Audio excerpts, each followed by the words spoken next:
Depuis 2014, des volontaires de Mer pour la Paix dans la ville côtière de San Luis Obispo en Californie collectent des échantillons d'eau pour tester des produits chimiques radioactifs comme le C-137, un marqueur de contamination de la catastrophe nucléaire de Fukushima au Japon il y a 12 ans.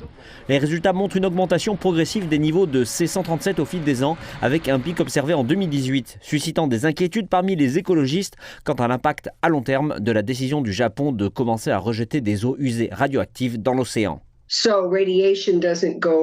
De fait, les radiations ne disparaissent pas, à l'inverse de nombreux autres produits chimiques qu'ils pourraient traverser dans l'océan. Les radiations, non.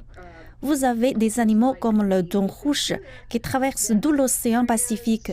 Il va donc capter ces radiations tout le long, et notamment au moment de passer aux alentours du Japon, où les niveaux sont encore plus élevés. Ça, c'est le problème.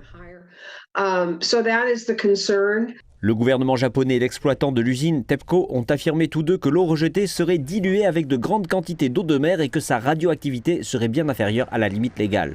Mais le démantèlement d'une centrale nucléaire à la suite d'une fusion nucléaire sans précédent implique de nombreux problèmes qui n'étaient pas prévus, ce que reconnaissent les responsables eux-mêmes.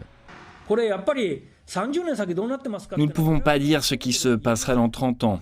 Nous ne pouvons pas le dire, mais en imaginant grossièrement les 30 prochaines années, je pense qu'il est nécessaire d'élaborer soigneusement et précisément le plan actuel afin de procéder de manière sûre, régulière et rapide au démantèlement de la centrale nucléaire de Fukushima Daiichi.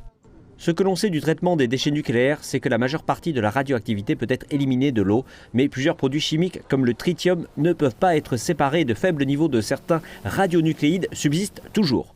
Leur impact potentiel à long terme sur nos océans n'étant pas entièrement connu, des militants en Californie et dans le monde entier exhortent le gouvernement japonais à changer de cap.